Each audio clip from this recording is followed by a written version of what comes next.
Thank you for joining us, and welcome to the Chai Academy. We're in the middle of a course about ethics and beliefs, and each class, once again, is self-contained, and meaning you'll be able to understand each class on its own. So, in a previous class, we have been discussing charity. Maimonides has different levels of charity, etc. And the highest form of charity is to help a person with a loan or with a business, get them on their feet so they don't have to come back. The lowest level of charity is, you're coerced to give, you're embarrassed to give, and then there's in between you have the other levels of charity. And we spoke about this: individual charities, institutional charities, and then there's charities. It's almost like a tax, if you will, in order to support the community, 10%, 20%. So all this we've discussed before, but this class is going to be talking about institutional charity. So you've decided we're going to buy a Torah, and you go to the members of the community and say, okay, a Torah is 40,000. We need 100 people to give 400. 400 people, 100 people to give $400, etc. Or we're going to build or buy a synagogue for the community, etc. And you raise money for it. And there's certain laws that if you raise money for a Torah, you cannot buy a mezuzah. You raise money for a shul, you can't now take that money and use it to buy a car. However, there's something that trumps all, and that is called Pidyon Shavuim. Pidyon Shavuim means redeeming the captive. So you have designated monies that goes to building the shul or buying the building for the synagogue, for the Jewish community center, etc. And then you hear about somebody that needs to be bailed out. They've been incarcerated, and they've been incarcerated needlessly, unnecessary, or harshly, and you're worried for the person's very life. Then that money may be used to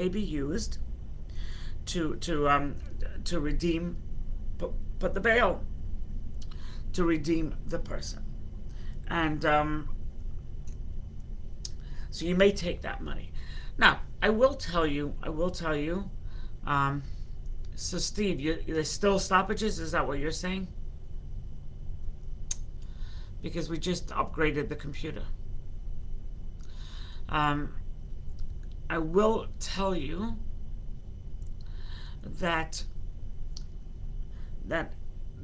we have to do everything in our power to get someone out of prison, or to make sure they don't go make sure they don't go to prison. Just so you know, I upgraded the computer today because of the issues we're having, and it seems like we haven't solved the problem yet. So back to the drawing board.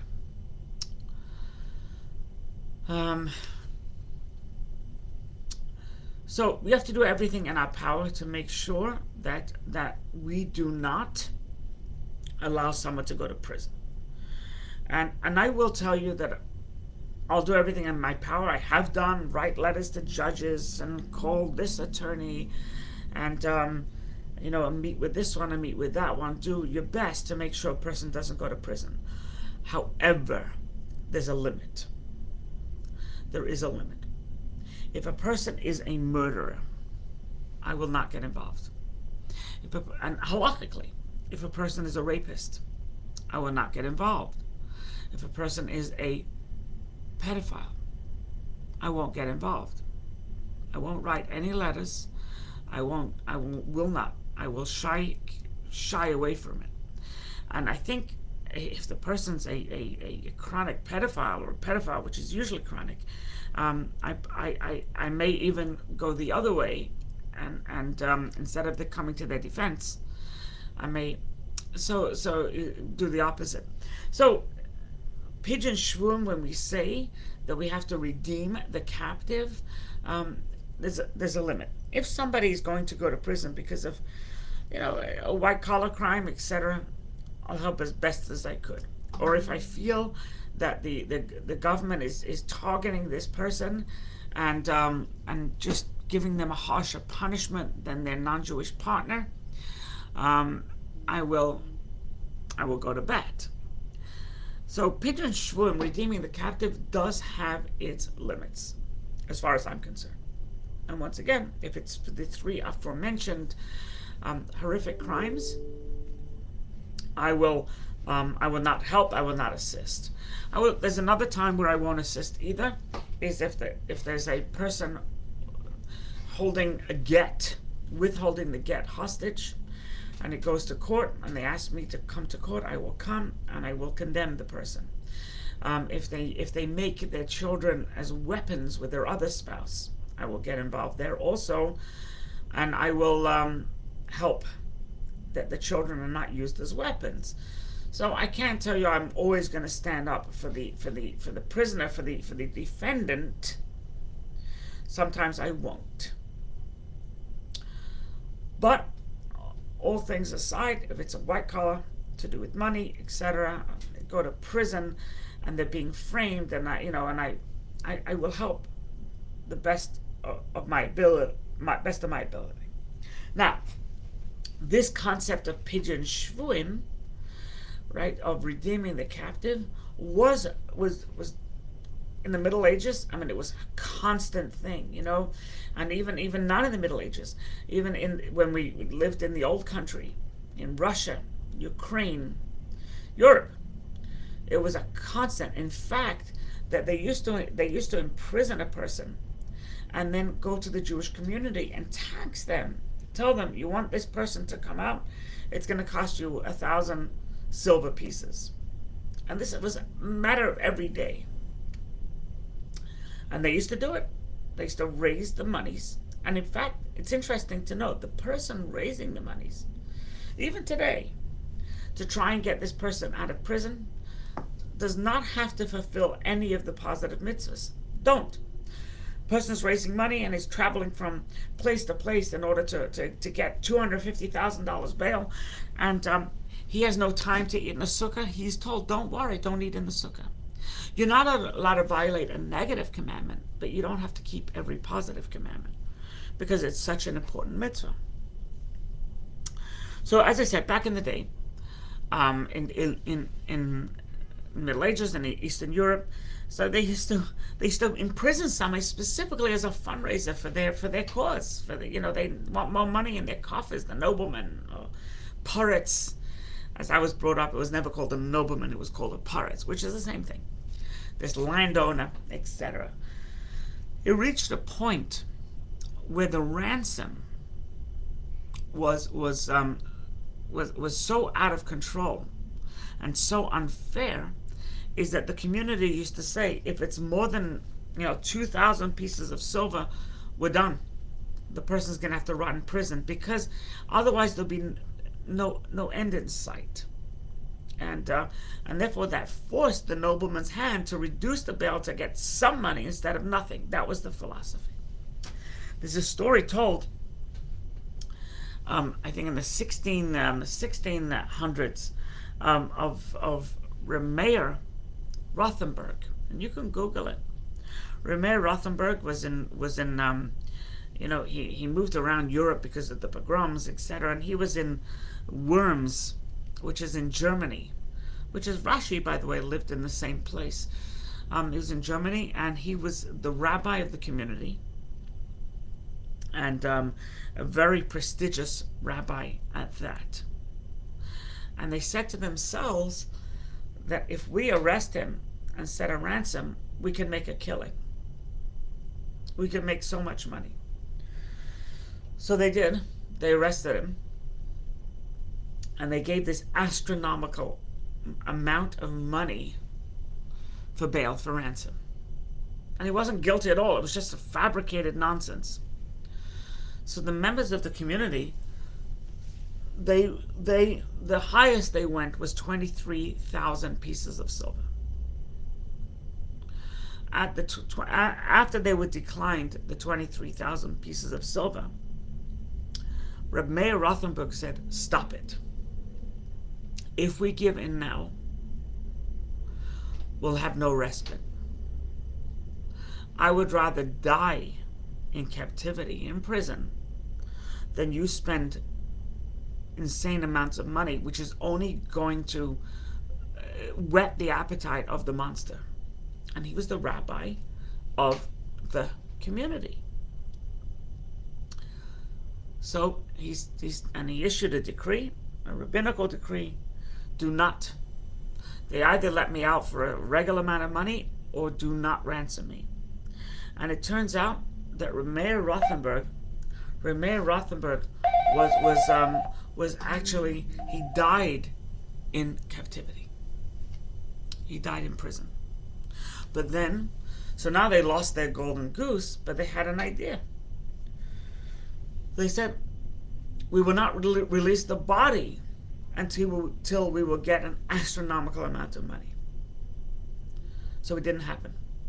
His body stayed in prison because the Jews heard the call of not spending amount of money as a community. There was this individual. His first name was Alexander. His last name was like Wimphus or something. He was a Jewish person who actually was an individual, not community. He said he came forth, and he said, "Here's the money you asked for." So they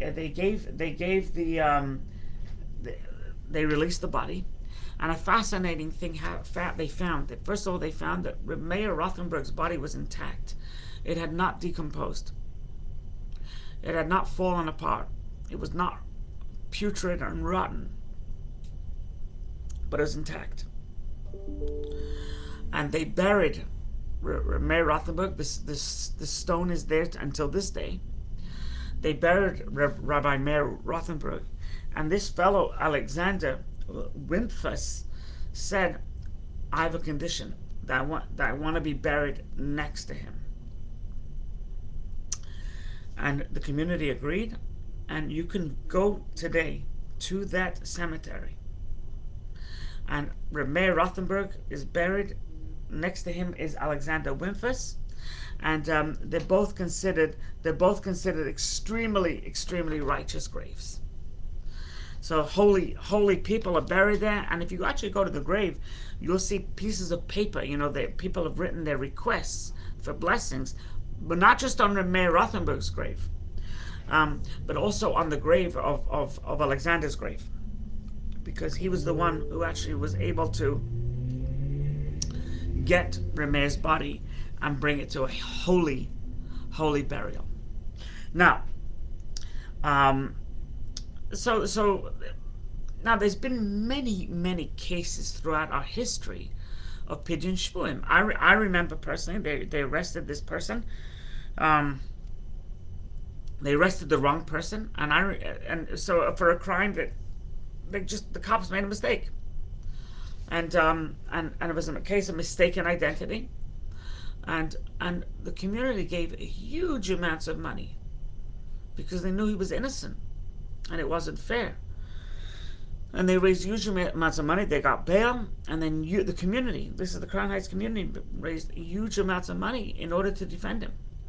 So it wasn't this person's individual problem. It was literally a case of mistaken identity. And I remember this. I remember this as a kid. I was probably 13, 14.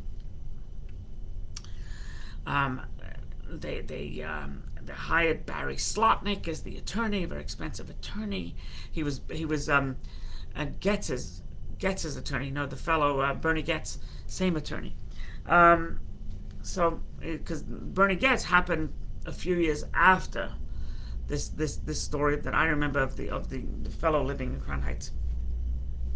And by the way, But it went to trial, it went to jury trial, and he was completely vindicated because it was the wrong person. They just had the wrong person. But there's been many cases. So I want to remind you of a few. So one of them is called Operation Solomon. Operation Solomon took place in 1949, and it ended sometime in 1950. It was basically after the Declaration of Independence, and the Jews in Yemen found themselves in a very precarious situation.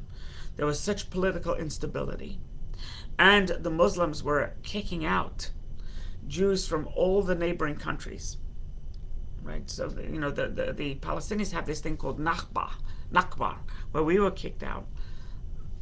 The Jews have their Nakba also, where they were just kicked out simply for being Jewish, and Israel declaring a state. So it was very dangerous for the Yemenite Jews, and so basically the Joint Distribution Committee raised money, and raised a lot of money, and they were able to get out about 49,000 Yemenite Jews. Most of them, by the way, were religious Yemenite Jews. And you can see pictures of these Jews being rescued from Yemen. There was a lot of problems because 3,000 Yemenite Jews, I think, died because they got stuck on the border, and there was the Imam of Yemen. They had to pay him off considerable amount of money, but that was okay, Pidyon Shvuim, redeeming the captive. But he wasn't so honest anyway. And there was a lot of criticism about the way it was done. It wasn't so organized. It cost them $35 million. $35 million in 1950. They had to pay and bribe their way to rescue these people. And they used 35 aircraft, 35 separate crafts. There was, the huge planes were used, and they used the El Al 747s. They used others, and in fact, the most people ever put on a plane, Guinness Book of World Records, was an El Al plane 747. There were 1,088 people on board. They actually took out the chairs and the seats, and people sat on the floor. There were 2 babies born on that flight, and it was actually chaos because Yemen, it was pretty primitive. And so they lit a fire on the plane in order to cook something, but that was quickly put out. So that was, and they paid heavy money, and they had Operation Moses, right? That was the Ethiopian, right? Where they, and that was also a lot of money changed hands. I think there was something called Operation Joshua. That was from the Sudan, from where they had to rescue Jews from the anti-Semites.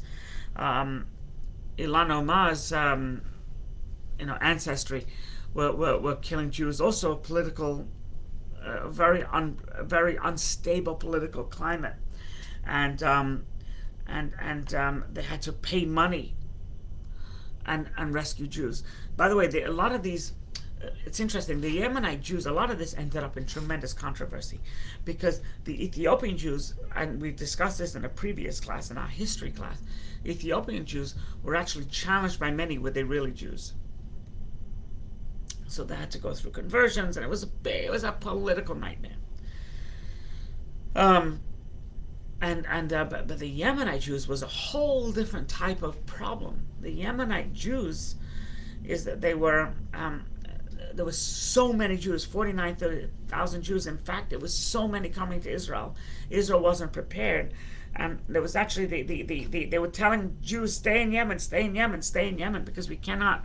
But once you open the doors, that they're going to be absorbed into Israel, they couldn't hold them back. and they all came in, and it was difficult. People died. People died on the way. People died in Israel. And then there was controversy. Did they get proper medical care? And then the real controversy, and it was actually a recent story a few months ago, but the controversy was that Ben Gurion was an Ashkenazi, and he was very, very secular. The Yemenites were Sephardim, and very religious. And Ben Gurion, what he did was, when a kid was taken to hospital, many times they weren't brought back to their parents. They were just told the parents, "Oh, sorry, your kid died." Well, can I bury the kid? No, because of disease, we had to bury him in an unmarked grave. The reality happened is they put these kids out for adoption to secular families. So they had they cut their payas, and they were brought up in secular families, and they weren't reunited with their families.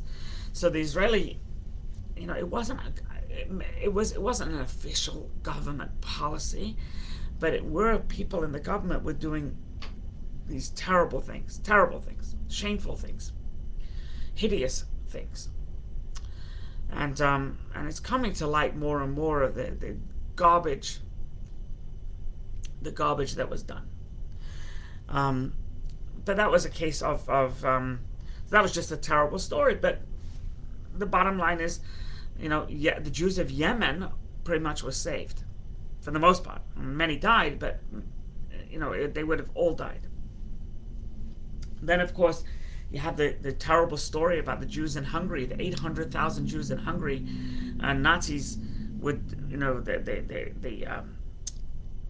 the Nazis who started to deport these Jews to the killing camps, right, the extermination camps, and there's a fellow by the name of Rudolf Kastner. He was a Jewish fellow. He was on the Jewish. He was a Jewish politician in Lodz, I think, somewhere like that. Anyway, so he spoke. He made a deal with Himmler that if he paid $1,000 a head, could he, to save the Jewish heads? And Himmler said yes. So the underling in Auschwitz, Becher, I think his name was, he said he wanted 2, but Himmler said no. He kept it at 1.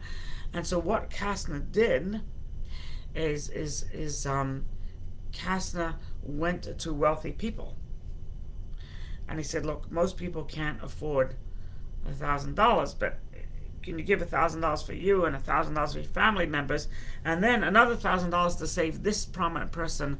And basically, Kastner hand chose who would be saved. Now, that's not what he got in trouble for. And the total was about 1,650 Jews were saved by Kastner, and this guy Becher said that he wants that some gave Becher directly $225,000 per head, and there's a lot of money. There was a lot of corruption. Thankfully, they were able to corrupt them and save them. But and Jews were saved. The problem when finally Israel was declared as a state, and Rudolf Kastner came to Israel, he was maligned that he collaborated with the Nazis, that he knew what Himmler was planning. He knew that Himmler was planning to exterminate. He knew it, and he never said it. If he would have said it, there would have been a bolder effort to save Jews, and Jews would have hidden. But all this was hidden. They didn't know it was going to be extermination camp. And he says, and he saved whoever he wished to save. The government of Israel sued the maligners. There were 3 people. The government of Israel sued, and it went to court. And it turned out that Kastner, the government of Israel, lost. And the court in Israel told Kastner that he indeed had sold his soul to the devil for the highest price. And Kastner was found guilty Kastner shortly thereafter was assassinated in the street.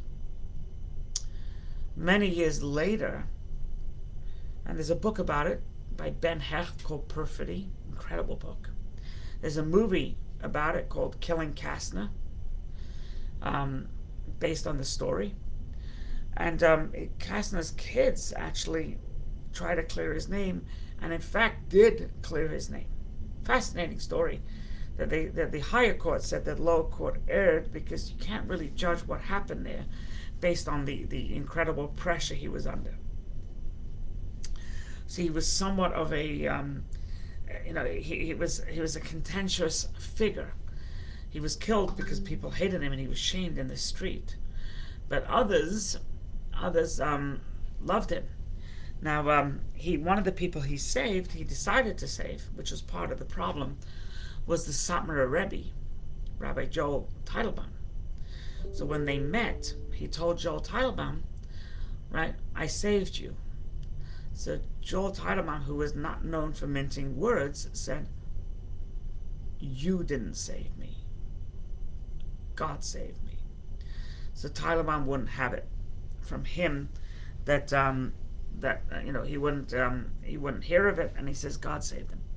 But so the bottom line is Pidyon Shvuim is alive and well, and it's basically the idea is that will a Jewish person be treated fairly in prison?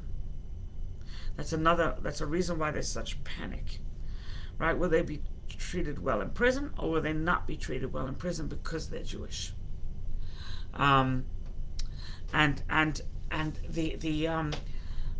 So that's the more contemporary reason. That's one of the reasons. But the main reason of why we need to do Pidyon Shvuim is because the Torah has a totally different view of what punishment should look like than the secular courts.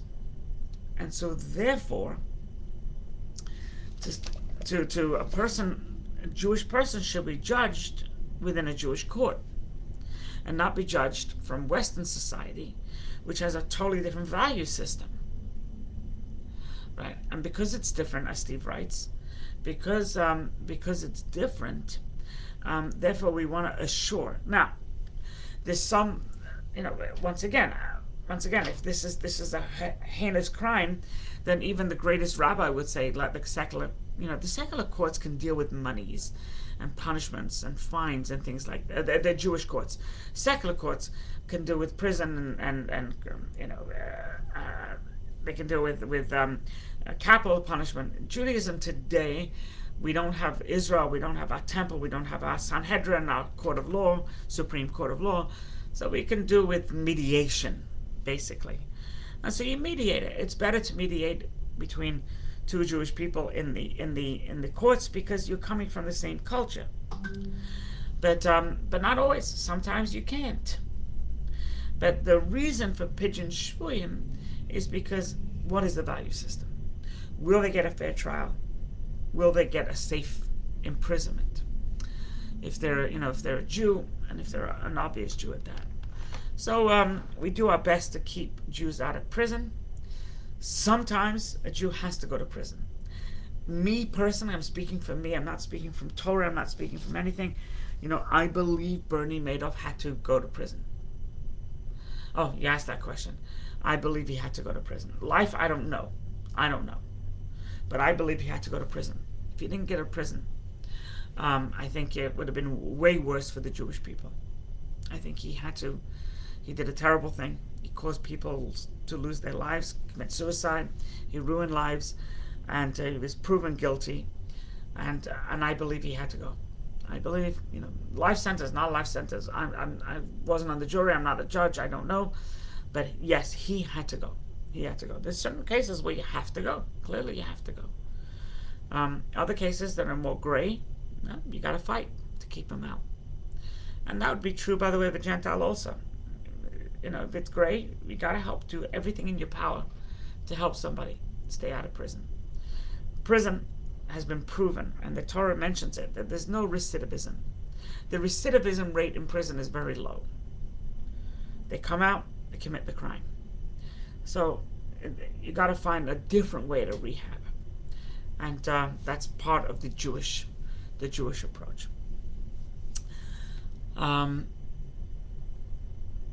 So it looks like this thing is fixed. So please God, we can spread the word that after a few minutes it got better.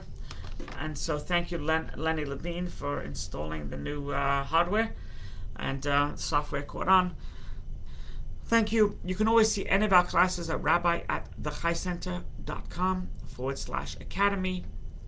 We're also on Spotify, and we're also on YouTube.